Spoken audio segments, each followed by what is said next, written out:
Hai, Assalamualaikum warahmatullahi wabarakatuh. Perkenalkan, nama saya Ala Ainu Salama. Saya mahasiswi Unisula jurusan akuntansi. Pada video ini dibuat untuk menyelesaikan tugas teori akuntansi yang diampu oleh Pak Jafar. Di video ini saya akan menjelaskan secara singkat tentang aset.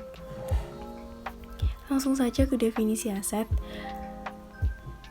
Atau aktiva adalah sumber daya yang dikendalikan atau dimiliki oleh sebuah organisasi untuk menyelesaikan nilai ekonomi atau pendapatan di saat ini maupun di masa mendatang.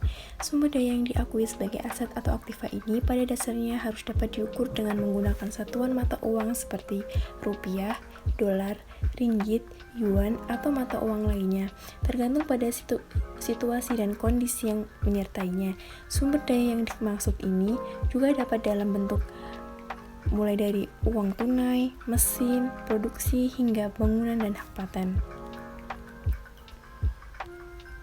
Sifat utama aset atau aktiva. Terdapat 3 sifat utama dari suatu aset atau aktiva, yaitu yang pertama, kepemilikan, yaitu aset mewakili suatu kepemilikan yang pada akhirnya dapat diubah menjadi uang tunai dan setara kas. Yang kedua, nilai ekonomi, yaitu aset memiliki nilai ekonomi dan dapat ditukar atau dijual. Yang ketiga, sumber daya adalah sumber daya yang dapat digunakan untuk menghasilkan manfaat ekonomi di masa yang akan datang atau di masa depan. Jenis-jenis aset atau aktiva dan pengklasifikasiannya. Pada umumnya, aset atau aktiva dapat diklasifikasikan menjadi 3 golongan utamanya, yaitu aset berdasarkan konvertibilitas, berdasarkan keberadaan fisik, dan berdasarkan penggunaannya. Berikut ini adalah jenis-jenis aset berdasarkan klasifikasinya. Yang pertama, konvertibilitas. Yang dimaksud dengan konvertibilitas dalam pengklasifikasian ini adalah kemudahan suatu aset untuk dapat ditukarkan menjadi uang tunai. Berdasarkan konvertibilitas, aset atau aktiva dapat dibagi menjadi 2 jenis, yaitu aktiva lancar dan aktiva tidak lancar.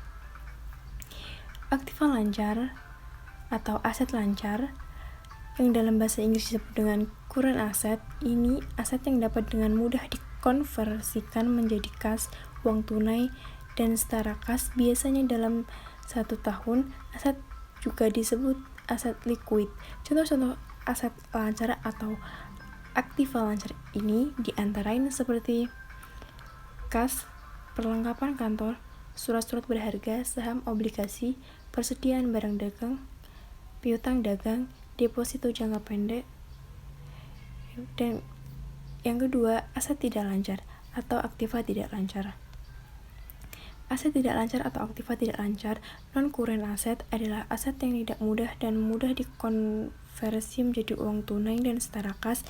Aset tidak lancar juga disebut aset tetap, aset jangka panjang, atau aset keras. Contoh aset tidak lancar atau tetap meliputi tanah, peralatan, bangunan, paten, mesin, dan merek dagang.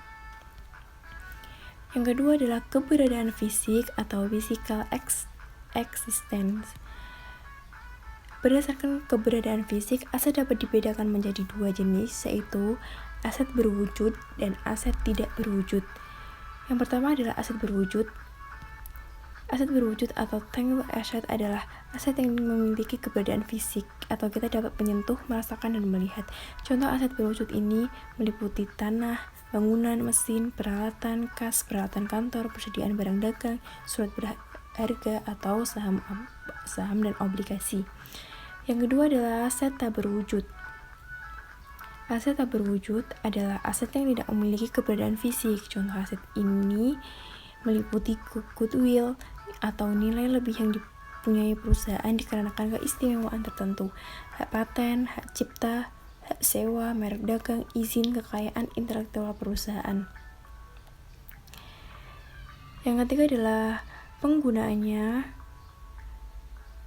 Aset atau aktiva juga dapat diklasifikasikan berdasarkan penggunaannya.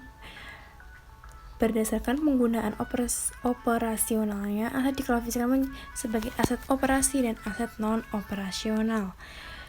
Aset operasi adalah aset yang diperlukan dalam operasi bisnis sehari-hari. Dengan kata lain, aset operasi digunakan untuk menghasilkan pendapatan. Contoh aset organisasi meliputi kas, persediaan, bangunan, mesin, peralatan, hak paten, hak cipta, goodwill. Dan aset non-operasi adalah aset yang tidak diperlukan untuk operasi bisnis sehari-hari tetapi masih dapat menghasilkan pendapatan. Contoh dari aset non-operasi ini adalah investasi jangka pendek, tanah kosong, penghasilan bunga, dan dari deposito tetap. Pentingnya klasifikasi aset. Klasifikasi aset sangat penting dalam dunia bisnis. Misalnya dengan memahami aset mana yang merupakan aset lancar dan aset tetap, maka kita dapat memahami modal kerja bersih perusahaan kita pada industri yang beresiko tinggi.